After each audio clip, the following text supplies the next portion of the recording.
So good morning everyone, welcome to newspaper decoded. आज हम 30 मई का द हिंदू न्यूज़पेपर देख लेते हैं। तो जो फर्स्ट न्यूज़ है वो बेसिकली यूनाइटेड स्टेट्स में डोनाल्ड ट्रम्प ने जितने भी टैरिफ्स लगाए थे सारे बड़े बड़े कंट्रीज़ पे, वो सारे वहाँ के यूएस फेडरल कोर्ट ने सारे लगभग इलीगल डिक्लेयर कर दिए हैं।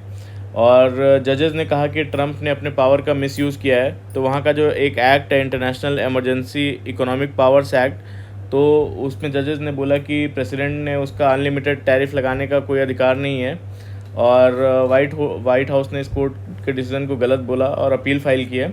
तो इम्पैक्ट इसका ये होगा कि कनाडा, चाइना जैसे देश जो है वो खुश हैं बेसिकली, लेकिन जो है इंडिया के लिए जो स्टील और एल्युमिनियम सेक्टर पे जो यूएस ने टैरिफ लगाया है उसमें अभी कोई ज़्यादा राहत नहीं है, तो अभी भी वो लगे रहेंगे। तो ये डिसीज़न जो है ट्रम्प का, जो अमेरिका फर्स्ट और ट्रेड वॉर को बड़ा सेटबैक दे सकता है। और कोर्ट ने ये बोला है कि प्रेसिडेंट पार्लियामेंट के फाइनेंशियल पावर को ओवरटेक नहीं कर सकता।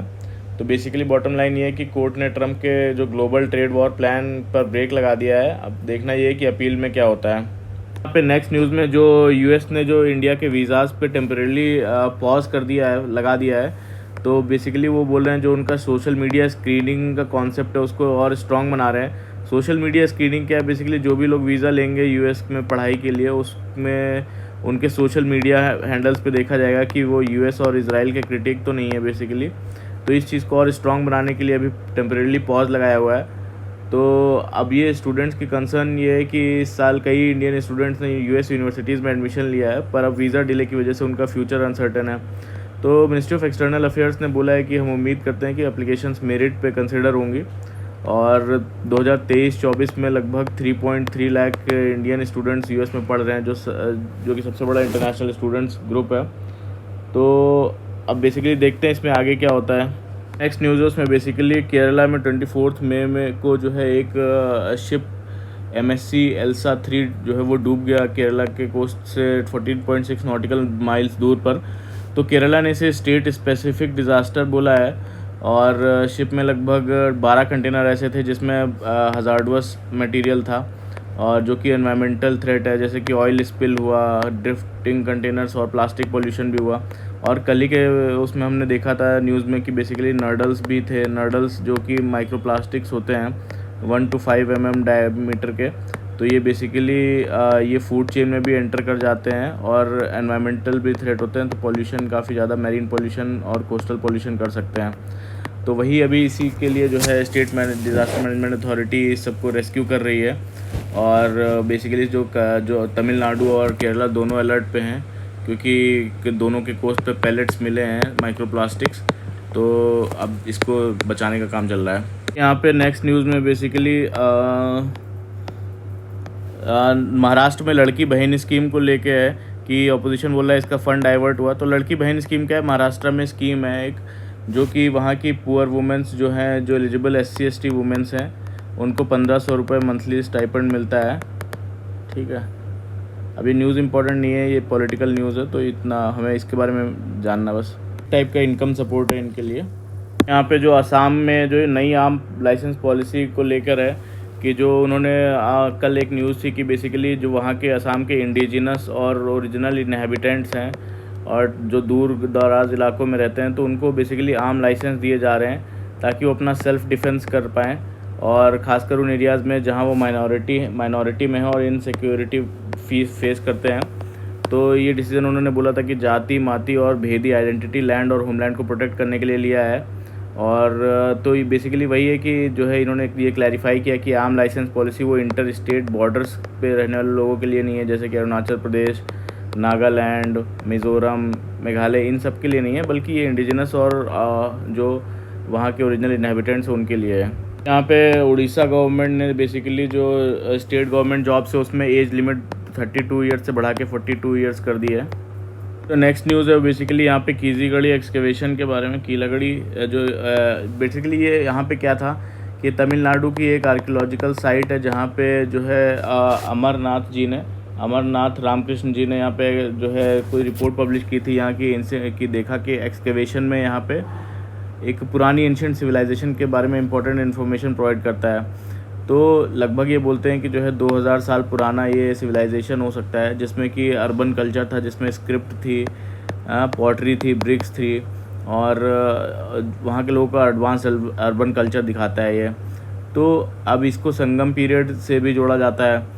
तो हिस्टोरियंस और आर्कियोलॉजिस्ट को साउथ इंडिया की एंशियंट हिस्ट्री समझने में नए इंसाइट्स दे सकता है।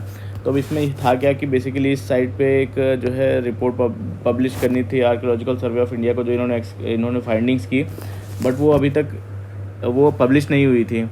तो वही आर्कियोलॉजिकल सर्वे ऑफ इंडिया बोल रहा है कि जो है ये पूरी अफवाह झूठी है, और ये सिर्फ बोलता है कि जो है आर्कियोलॉजिस्ट जो अमरनाथ रामकृष्ण हैं उन्होंने ये सिविलाइजेशन खोजा था, लेकिन अब जब आर्कियोलॉजिकल सर्वे ऑफ इंडिया ने उसे रिपोर्ट में करेक्शन करने को कहा तो उन्होंने मना कर दिया था।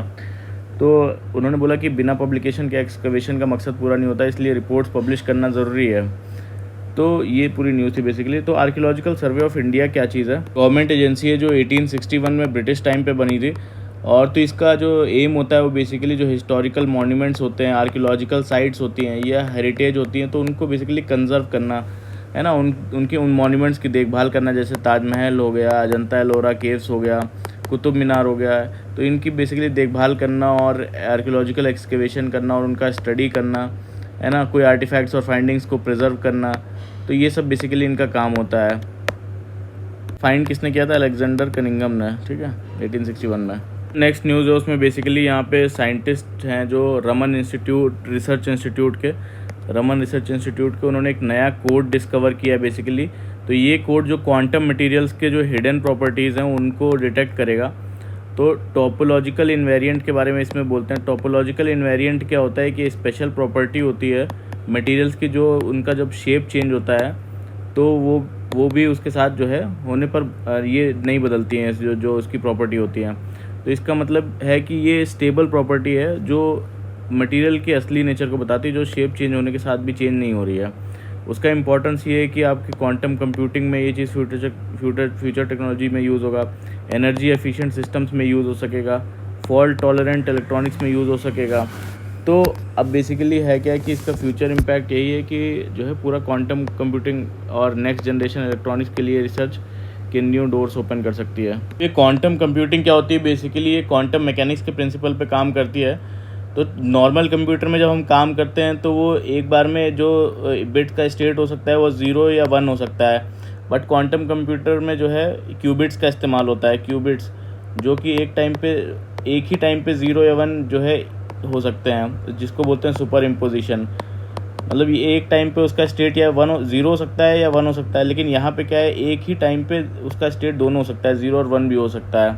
तो ये थोड़ा कॉम्प्लेक्स मैकेनिज़्म है जो कि बहुत ज़्यादा कॉम्प्लेक्स प्रॉब्लम को बहुत फास्ट सॉल्व करता है, और ये सुपर कंप्यूटर्स में भी काफ़ी यूज़ होने लगा है आजकल।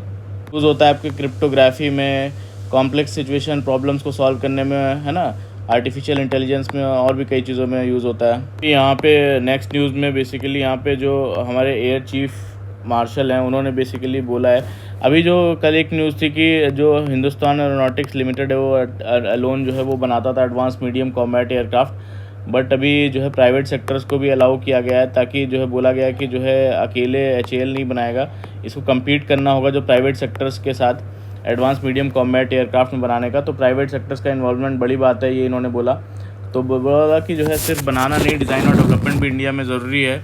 और इन्होंने ये बोला कि कोई भी डिफेंस प्रोजेक्ट की अगर प्रोजेक्ट टाइम पर कंप्लीट नहीं होता इनका, और कभी भी कॉन्ट्रैक्ट साइन करते वक्त भी इनको पता होता है कि डेडलाइन मिस हो जाएगी, फिर भी प्रॉमिस कर देते हैं। तो ये बेसिकली बोलते हैं रियलिस्टिक रहो, कोई झूठे प्रॉमिस मत करो, और प्राइवेट कंपनीज से अपील की है कि वर्ल्ड क्लास मिलिट्री इक्विपमेंट्स बनाने की, चाहे प्रॉफिट कम मिले।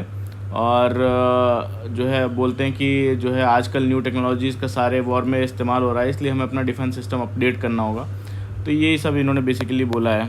पे न्यू रेल कनेक्टिविटी की बात कर रहे हैं मध्य प्रदेश में, जो कि आपको कनेक्ट करेगा नगड़ा नॉर्थ, वडोदरा और इंदौर और छत्तीसगढ़।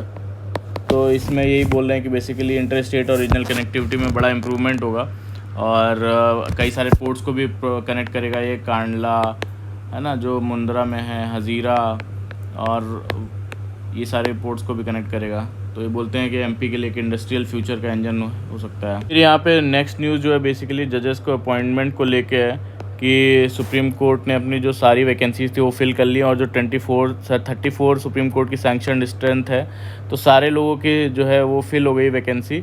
तो बेसिकली क्या है कि एक सुप्रीम कोर्ट कोलेजियम क्या है, सुप्रीम कोर्ट कोलेजियम बेसिकली जो है ये बनाया गया था सिस्टम जो हाई कोर्ट और सुप्रीम कोर्ट के जो जजेज़ हैं उनका जो है अपॉइंटमेंट, ट्रांसफ़र और प्रमोशन बेसिकली देखता है ये। तो सुप्रीम कोर्ट कोलेजियम में होता कौन कौन है, बेसिकली जो है आपके हमारे chief justice of India plus 4 senior most जजेस होते हैं, जो कि अब ये बेसिकली क्या करते हैं, खुद में जो है डिसाइड करते हैं। तो कोलेजियम में रेकमेंड करता है जो नेम्स होते हैं वो लॉ मिनिस्ट्री को, फिर लॉ मिनिस्ट्री या प्रेसिडेंट के पास भेजता है फाइनल अपॉइंटमेंट के लिए, ठीक है। तो जो गवर्नमेंट जो है कोलेजियम के रिकमेंडेशन को रिटर्न कर सकती है सिर्फ एक बार। अगर कोलेजियम फिर से वही नाम भेज दे तो प्रेसिडेंट को मानना पड़ता है, और जो उसमें कोलेजियम का जो डिसीज़न होता है वो फाइनल होता है। तो इस पे कंट्रोवर्सी ये रहती है कि ये जो सिस्टम है ये ट्रांसपेरेंट नहीं है ना, और जजेस खुद ही जजेस को अपॉइंट कर रहे हैं, कोई प्रोसेस नहीं पता है किस टाइप से जो है सिलेक्शन होता है, कोई फॉर्मल रूल या रिटर्न प्रोसेस नहीं है, तो जज खुद ही जज को अपॉइंट कर रहा है। तो बस ये है इसमें क्रिटिसिज्म इसका। दूसरी तरफ ये इम्पॉर्टेंट क्यों हो जाता है, क्योंकि जो है ये एक तो जुडिशरी की इंडिपेंडेंस को इंश्योर करता है ताकि उसमें इंटरफेरेंस ना हो पॉलिटिकल पावर का, चेक्स एंड बैलेंसेस को इंश्योर करता है ना। जो नेक्स्ट न्यूज़ है बेसिकली यहाँ पे 17 वुमेंस का जो बैच है वो नेशनल डिफेंस एकेडमी से पहली बार जो है वो ग्रेजुएट हो गया है। तो ये 2021 में सुप्रीम कोर्ट का एक वर्डिक्ट आया था जिसमें यूपीएससी ने जो है ओपन कर दिया था नेशनल डिफेंस एकेडमी के एग्ज़ाम्स वुमेंस के लिए भी। तो बेसिकली की मैसेज ये है कि सर्विस हैज़ नो जेंडर। तो ये बेसिकली न्यूज़ है, उसमें यही सब दिया कौन से गेस्ट ने क्या बोला। यहाँ पे हमारे chief of defence staff Anil Chauhan ji जो है सिंगापुर विज़िट करेंगे 30 मई को शांग्री-ला डायलॉग में, जो सिंगापुर में होता है। होस्ट कौन कर रहा है, international institute of strategic studies. तो बेसिकली ये शांग्री-ला डायलॉग होता क्या है, सिंगापुर में होस्ट किया जाता है शांग्री-ला होटल में। तो और ऑर्गेनाइज़ कौन करता है, basically international institute of strategic studies जो लंदन बेस्ड थिंक टैंक है। तो इसका एम ये होता है कि ये हाई लेवल जो प्लेटफॉर्म है जहाँ डिफेंस मिनिस्टर कंट्रीज़ के मिलिट्री चीफ्स और स्ट्रेटेजिक एक्सपर्ट्स मिलकर बातें करते हैं about the regional and global security challenge, है ना, डिफेंस कोऑपरेशन के बारे में, इंडो पैसिफिक जो सिक्योरिटी इश्यूज़ हैं, फ्यूचर वॉरफेयर ट्रेंड्स को लेके। तो कई सारे कंट्रीज़ आते हैं, जैसे 40+ कंट्रीज़ आते हैं यहाँ पे। तो अब यहाँ पे बेसिकली बात क्या होगी, अभी जो बात होगी वो डिफेंस टाइज़ को स्ट्रेंथन करने के बारे में, एनहांस करने के बारे में, स्ट्रेटजिक पार्टनरशिप कंट्रीज़ के बीच में, इंडो पैसिफिक कोऑपरेशन के बारे में, और इंडिया का विजन जो शेयर करना ग्लोबल सिक्योरिटी पे आज से स्टार्ट हो रहा है 1 जून तक। नेक्स्ट न्यूज़ है वो ECI नेट के बारे में है, जो कि इलेक्शन कमीशन का नया टूल है इलेक्शन को फ्री एंड फेयर और ट्रांसपेरेंट बनाने के लिए। तो ये एक इंटीग्रेटेड प्लेटफॉर्म या डैशबोर्ड है जो कि इलेक्शन कमीशन ने डेवलप किया है, और ये लगभग जितने भी इसके अलग अलग ऐप्स थे 40+ ऐप्स, इन सबको इंटीग्रेट करता है और ECI नेट पे लेके आता है, और one platform for all services. तो पोल मैनेजमेंट इससे ज़्यादा ट्रांसपेरेंट और एफिशिएंट होने की बात करते हैं। तो कि बेसिकली जो अभी बाई इलेक्शंस होने वाले हैं और बिहार असेंबली इलेक्शंस में यूज़ होगा, और कुछ नए इनिशिएटिव जो इलेक्शन कमीशन ऑफ इंडिया के हैं 2024 के बाद, डेथ डेटा इंटीग्रेशन में क्या है, जो रजिस्ट्रार जनरल ऑफ इंडिया हैं उनसे डायरेक्ट डेटा लिया जाएगा और फेक और डुप्लीकेट वोटर्स को जो है रिमूव करा जाएगा, ठीक है।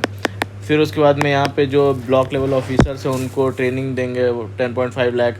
बूथ ऑप्टिमाइजेशन करेंगे, जैसे कि एक बूथ पे लगभग मैक्सिमम जो है ज़्यादा से ज़्यादा 1200 वोटर्स का इस्तेमाल करेंगे। जैसे हाई राइज फ्लैट्स हो गए, गेटेड सोसाइटीज़ में नए बूथ लगाए जाएंगे। तो ये सब होगा। नेक्स्ट आर्टिकल है वो बेसिकली यहाँ पे ऑपरेशन सिंदूर को लेके है कि कैसे जो डॉक्ट्रिनल शिफ्ट है वो ट्रेडिशनल मिलिट्री वॉरफेयर जो होता था बंदूक और जो तोपों के सहारे से, वो अब शिफ्ट हो रहा है AI ड्रिवन जो है ड्रोन बेस्ड, है ना। तो ये बेसिकली शिफ्ट हो रहा है ऐसा वॉरफेयर जो कि फ्यूचर ऑफ डिटरेंस है न्यूक्लियर साउथ एशिया में। जो ऑपरेशन सिंदूर में full scale drone based cross border conflict हुआ इंडिया और पाकिस्तान के बीच में। तो इंडिया की ड्रोन स्ट्रेटजी में बेसिकली जो इजरायली हेरॉन MK2 और तपस BH-201 जिसको रुस्तम 2 भी बोलते हैं, ये यूज़ किया गया जो है इंटेलिजेंस सीख करने के लिए। सर्विलेंस और रिकनाइजेंस मिशंस के लिए, जैसे इंटेलिजेंस गैदरिंग करना। और लॉइटरिंग म्यूनिशंस जैसे क्या होते हैं, ये बेसिकली ड्रोन्स प्लस मिसाइल का कॉम्बिनेशन होता है। तो ये आसमान में घूमता रहता है और इस टारगेट स्पेसिफिक मिल जाने पे ये हिट कर देता है मिसाइल से। तो इसको कामिकोजे ड्रोन्स भी बोलते हैं या सुसाइड ड्रोन्स भी बोलते हैं। तो उसमें जो है जो इंडिया ने क्या यूज़ किया, नागास्त्रा यूज़ किया, जो इंडिजिनस सिस्टम है हरूप यूज़ किया, जो एंटी रडार ड्रोन है ना, स्वॉन ड्रोन्स यूज़ किए, एयर डिफेंस ओवरलोडेड जो होता है ना, क्वाड कॉप्टर्स यूज़ किया जो लाइव बैटल फील्ड्स होते हैं, हेरॉन्स और तपस यूज़ किया जो रियल टाइम गाइडेंस होता है स्ट्राइक के लिए। अब बेसिकली फिर यहाँ पे इसमें बताते हैं कि पाकिस्तान का रिस्पॉन्स कैसा रहा। ऑपरेशन बुनिया, जो उनका ऑपरेशन नाम था बुनियान मसरूस, उसमें उन्होंने क्या यूज़ किया। तो इस इंडिया के डिफेंस शील्ड के बारे में बताते हैं कि जो है इंडिया का जो integrated air command control system है वो, उसमें मर्ज रडार हैं, सैटेलाइट एयरबॉर्न सेंसर्स हैं, है ना, लिंक हैं surface to air missiles, fighter jets और रियल टाइम डिटेक्शन और इंटरसेप्शन की वो फैसिलिटी है। और जो आकाश तीर सिस्टम है, आर्मी लेवल का आकाश तीर सिस्टम जो आर्मी लेवल का है, जो भारत इलेक्ट्रॉनिक्स लिमिटेड ने बनाया है, ये रियल टाइम सेंसर्स जो है सेंसर वेपन कोऑर्डिनेशन के लिए है ना। और जो हमारे मॉडर्न सिस्टम्स में कई सारे वेपन्स हैं, जो स्पाइडर हो गया जैसे, और आकाश जो आकाश डिफेंस सिस्टम हो गया, बराक मिसाइल हो गई, और S-400 एयर डिफेंस सिस्टम हो गया जो रशिया से लिया है। तो कंक्लूजन ये है इस पूरे आर्टिकल में कि जो है वॉरफेयर जो है अब जो है ऑटोनोमस हो गया है, ड्रोन लेड हो गया है और एल्गोरिदमिक हो गया है। ठीक है, अब बॉट्स जो है बूट्स जो है ग्राउंड पे नीडेड नहीं है, just a silent drone sky में है वही काम कर देता है। और रिस्क सोल्जर्स को मिनिमाइज़ हो गया है, strategic reach and control maximise किया गया है।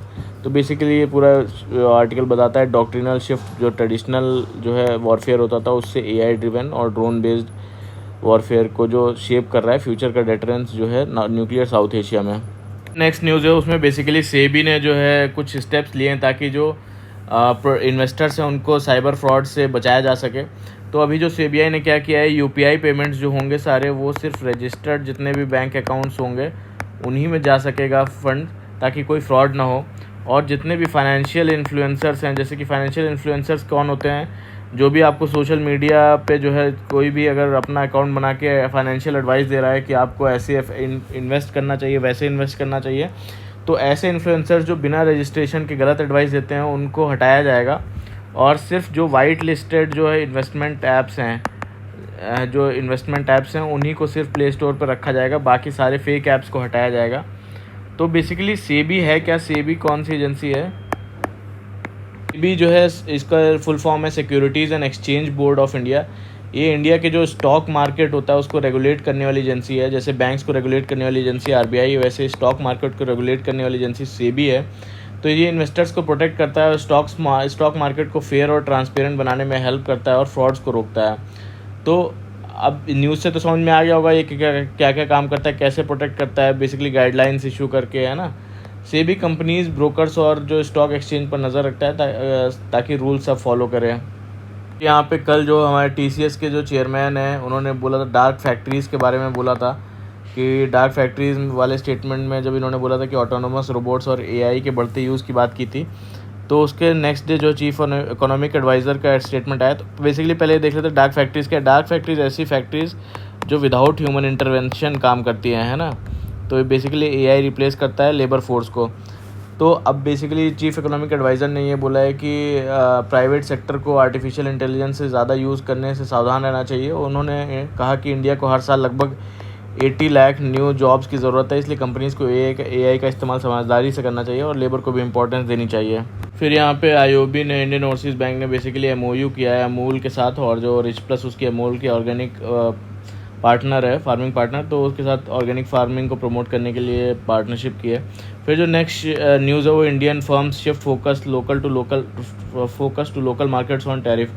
तो जो बेसिकली ट्रेड वॉर की वजह से इंडियन बिजनेसमैन अपनी स्ट्रेटजी बदल रहे हैं और वो अपना फोकस ज़्यादा डोमेस्टिक मार्केट पर ज़्यादा लगा रहे हैं ताकि लोकल कस्टमर्स की ज़रूरत पूरी हो और स्टेबल बनी रहे। US के नए ट्रेड पॉलिसीज़ की वजह से इंडियन फर्म्स नए और सेफ मार्केट ढूंढ रहे हैं जहां ट्रेड डिसरप्शन कम हो, है ना। और लगभग कई सारे रिस्की मार्केट से वहाँ से एग्ज़िट कर रहे हैं जो ट्रेडर्स हैं, और 87% मर्जर्स एक्विजिशन करके अपनी पोजीशन को भी स्ट्रॉन्ग करना चाहते हैं। तो यही सब बेसिकली इसका क्रक्स है। यहाँ next news basically OPEC plus और ओपेक के बारे में है, organisation of petroleum exporting countries, जो कि एक ऑर्गेनाइजेशन है 13 मेंबर्स का, जो ऑयल प्रोड्यूसिंग नेशंस होते हैं उनका। और ओपेक प्लस क्या चीज़ है? ओपेक प्लस ये है कि 13 मेंबर्स ये तो हैं ही हैं, प्लस जो है अदर जो ऑयल प्रोड्यूसिंग नेशंस हैं और जो कि लगभग 10 हैं, तो उनका जो है ऑर्गेनाइजेशन ओपेक प्लस कहलाता है। जैसे कि उसमें कौन कौन आ जाते हैं? रशिया आ जाता है, मेक्सिको आ जाता है, कजाकिस्तान, ओमान, ये सब आ जाते हैं। ठीक है, ये सारे मिलके 50% ऑफ द जो ऑयल प्रोडक्शन होता है वर्ल्ड का, वो सारा करते हैं। और मेन एम होता है कि जो है प्राइसेस को स्टेबल रखना और प्रॉफिटेबल रखना। तो अभी न्यूज़ में क्या है बेसिकली, ओपेक अभी ऑलरेडी जो ओपेक कंट्रीज़ हैं वो काफ़ी ज़्यादा ऑयल प्रोडक्शन कर रहे हैं। तो प्रोडक्शन इतना ज़्यादा होने की वजह से जो प्राइसेस हैं जो वो बहुत नीचे आ गए हैं, ग्लोबल जो ऑयल प्राइसेस। तो अभी सऊदी अरेबिया ने भी काफ़ी ज़्यादा ओवर प्रोडक्शन स्टार्ट कर दिया, तो और भी ज़्यादा प्राइसेस नीचे आ गए हैं। तो इसकी वजह से यूनाइटेड स्टेट्स के जो शेल ऑयल प्रोड्यूसर्स थे, शेल ऑयल से जो ऑयल निकालते थे, वो भी अपना प्रोडक्शन जो है वो कम कर रहे हैं, क्योंकि जो है ऑलरेडी प्राइसेस इतना ज़्यादा गिर गया है। और ओपेक में का जो प्राइस वॉर चल रहा है, बेसिकली सऊदी अरेबिया चाहता था कि प्राइस इंक्रीज़ हो प्राइसेस का, बट जो अदर नेशंस थे वो ज़्यादा ओवर प्रोडक्शन कर रहे थे, इसलिए प्राइसेस कम हो रहे थे। तो सऊदी अरेबिया ने भी ये देखा कि जो है इनको पनिश करने के लिए कि हम भी प्राइसेस इंक्रीज़ करेंगे। तो अब इसकी वजह से ओवरऑल प्रोडक्शन यहाँ पे तो नीचे या प्राइस नीचे हो गया, बट इसकी वजह से इसको भी इम्पैक्ट पड़ रहा है कि जो है ऑलरेडी प्राइस नीचे हो गया, तो ये भी इन्होंने कोई प्रॉफिटेबिलिटी नहीं है, तो इनके जो प्रोड्यूसर्स हैं उन्होंने भी धीमे कर लिया अपने जो है प्रोडक्शन, ये उतना उनके लिए प्रॉफिटेबल नहीं है, इसलिए उन्होंने ड्रिलिंग कम कर दिया है। नेक्स्ट में आर्टिकल में भी बोलते हैं कि जो ट्रेड वॉर चल रहा है और मार्केट की अनसर्टेनिटी की वजह से अब कई सारी कंपनी जो ट्रेडिशनल बैंक लोन लेती थी, वो अब प्राइवेट कंपनीज से ले रही हैं, प्राइवेट क्रेडिट ले रही हैं, जो कि क्योंकि इनका काफ़ी फ्लेक्सिबल टर्म होता है और कोई भी टर्म्स एंड कंडीशन भी काफ़ी फ्लेक्सिबल होते हैं, और बैंक में रूल काफ़ी स्ट्रिक्ट होते हैं, इसलिए मार्केट वॉलेटिलिटी के टाइम उनका काम मुश्किल हो जाता है। तो ये थोड़ा महंगा होता है और लेकिन ज़्यादा रिलायबल और फ्लेक्सिबल होता है, इसलिए कंपनीज इसे प्रेफर कर रही हैं। यहाँ पे जो नेक्स्ट न्यूज़ है वो बेसिकली यूनाइटेड स्टेट्स में क्लीन पावर को लेके है। तो यूनाइटेड स्टेट्स में 3rd कॉन्टीन्यूस मंथ में फॉसिल फ्यूल से ज़्यादा जो है क्लीन पावर सोर्सेज से इलेक्ट्रिसिटी जनरेट हो रही है, जैसे सोलर हो गया, हाइड्रो हो गया, विंड हो गया। और मार्च से ये ट्रेंड चल रहा है, और अप्रैल में भी क्लीन एनर्जी का शेयर लगभग 50.8% रहा लगभग। और नेचुरल गैस से इलेक्ट्रिसिटी कम होने की वजह से ये पॉसिबल हुआ है, और नेचुरल गैस की कीमत बढ़ने की वजह से पावर कंपनीज क्लीन एनर्जी ज़्यादा यूज़ कर रही हैं। तो अभी आगे भी बोल रहे हैं कि इस क्लीन एनर्जी का ट्रेंड फ्यूचर में भी यूएस में स्ट्रॉन्ग रहने वाला है। तो नेक्स्ट न्यूज़ है बेसिकली कोबाल्ट के बारे में है कि डेमोक्रेटिक रिपब्लिक ऑफ कॉन्गो में जो फॉर्मल माइनिंग वहाँ पे माइनिंग होती थी कोबाल्ट की, तो उसमें पिछले कुछ सालों में प्राइसेस काफ़ी ज़्यादा गिर गए हैं, और उनके जो छोटे माइनर्स हैं वो माइनिंग उन्होंने कई सारे माइनर्स ने छोड़ दिया है। तो डेमोक्रेटिक रिपब्लिक ऑफ कॉन्गो के जो फॉर्मल माइनिंग सेक्टर है और इंडोनेशिया से काफ़ी ज़्यादा इंपोर्ट होने लगा है वहाँ पे, उस कंट्री में आने की वजह से मार्केट में ज़्यादा मेटल आ गया है, तो इसकी वजह से प्राइसेस और भी ज़्यादा कम हो गए हैं। तो 2024 में मार्केट 3rd साल कॉन्टीन्यूसली ओवर सप्लाई में रहा, जब तो डिमांड जबकि कम थी। और अब ये कोबाल्ट जो है ये क्या कर रही है कंपनी, वो अपना जो है बिलीव करती है कि प्राइस लो पॉइंट पर है, और वो लंदन आईपीओ से पैसा रेज करके कोबाल्ट ख़रीदेगा। बट अभी कॉन्गो ने फिर से एक्सपोर्ट बैन लगाया था उस पर कोबाल्ट पे, ताकि सप्लाई कंट्रोल हो, और बैटरी और ईवी डिमांड से कोबाल्ट की फ्यूचर डिमांड बढ़ने वाली है। पर चाइनीज़ ईवी मेकर्स जो है कोबाल्ट फ्री बैटरीज़ की तरफ बढ़ रहे हैं, तो भी एक कंसर्न है ये। नेक्स्ट न्यूज़ है उसमें बेसिकली यूनाइटेड स्टेट्स ने चाइनीज़ स्टूडेंट्स के कुछ स्टूडेंट्स हैं जिनका वीज़ा कैंसिल करने का प्लान बनाया है, जो इंपॉर्टेंट सब्जेक्ट्स पढ़ रहे हैं वहाँ पे या चाइनीज़ गवर्नमेंट से जुड़े हुए हैं। तो यूएस को डर है कि ये स्टूडेंट्स सेंसिटिव रिसर्च के थ्रू देश के जो उनकी सिक्योरिटी है उसको नुकसान पहुँचा सकते हैं। बेसिकली ये किया गया है। यहाँ पे जो यूएस के फेडरल जज हैं उन्होंने ट्रंप के गवर्नमेंट के जो ऑर्डर थे वो, जिसमें कि हार्वर्ड यूनिवर्सिटी जो थी उसमें फॉरेन स्टूडेंट्स के एनरोलमेंट पर बैन लगाया था, तो हार्वर्ड ने जो है गवर्नमेंट पर केस किया, तो कहते हुए कि उन्होंने प्रॉपर लीगल प्रोसेस फॉलो नहीं किया। तो जज ने हार्वर्ड की ये रिक्वेस्ट मान ली और जो गवर्नमेंट के एक्शन पर जो है रोका है जब तक केस डिसाइड नहीं हो जाता। फिर यहाँ पे सूडान के बारे में है कि सूडान की जो कैपिटल है खार्तूम, उसमें ड्रोन स्ट्राइक्स के बाद जो है कॉलरा आउटब्रेक हुआ है बहुत बड़ा, जिसमें कि 2 दिन में लगभग 70 लोगों की जान चली गई। तो अब बेसिकली ये बोलते हैं कि ये बहुत बड़ा हेल्थ क्राइसिस है। तो कॉलरा के बारे में देख लेते हैं। कॉलरा एक बेसिकली जो है वो बैक्टीरियल इन्फेक्शन है। तो ये बेसिकली होता किससे, विब्रियो कॉलरा बैक्टीरिया के नाम से होता है, ठीक है। अब ये वाटर बॉर्न डिजीज़ है, तो ये कंटेमिनेटेड वाटर या फूड के थ्रू भी फैलता है, और जो फीकल होता है ये ओरल रूट, उसके थ्रू भी फैलता है। अब सिम्टम्स इसमें वही सब होते हैं, वॉमिटिंग आती है, डिहाइड्रेशन होता है, मसल क्रैम्प होते हैं। तो ट्रीटमेंट में वही सब ORS देना, ओरल डिहाइड्रेशन सॉल्यूशन है ना, इंट्रावीनस फ्लूइड्स और एंटीबायोटिक्स देना, ये सब काम आता है। बचने के लिए जो है आपको क्लीन वाटर पीना पड़ेगा और प्रॉपर सैनिटेशन और हाइजीन का फॉलो करना पड़ेगा, है ना। तो ये सब मेंटेन करना पड़ेगा। फिर जो नेक्स्ट न्यूज़ है उसमें बेसिकली एलॉन मस्क ने अपना जो US का गवर्नमेंट रोल है उसको छोड़ने का प्लान बनाया है, क्योंकि वो प्रेसिडेंट ट्रम्प के जो एक बिल नया लाए थे वो जो जिसमें कि गवर्नमेंट एक्सपेंडिचर कम करने की बात कर रहे थे, उससे वो जो है डिनाई करते हैं। और मस्क ने ये भी बोला कि ये बिल डेफिसिट जो उनका गवर्नमेंट का डेफिसिट है वो बढ़ाएगा, और जो उनके डिपार्टमेंट गवर्नमेंट एफिशिएंसी जिसको डॉज बोलते हैं, उसके काम को नुकसान और पहुंचाएगा। तो बेसिकली जो मस्क जो है वो अब अपना दोबारा से जो काम है जो SpaceX और टेस्ला का, उस पर दोबारा से फोकस करना चाहते हैं। तो ये था आज का हमारा पूरा न्यूज़ डिस्कशन, और प्लीज़ अच्छा लगा हो तो लाइक करिएगा, कमेंट करिएगा और सब्सक्राइब कर लीजिएगा हमारे चैनल को। Thank you very much for the discussion.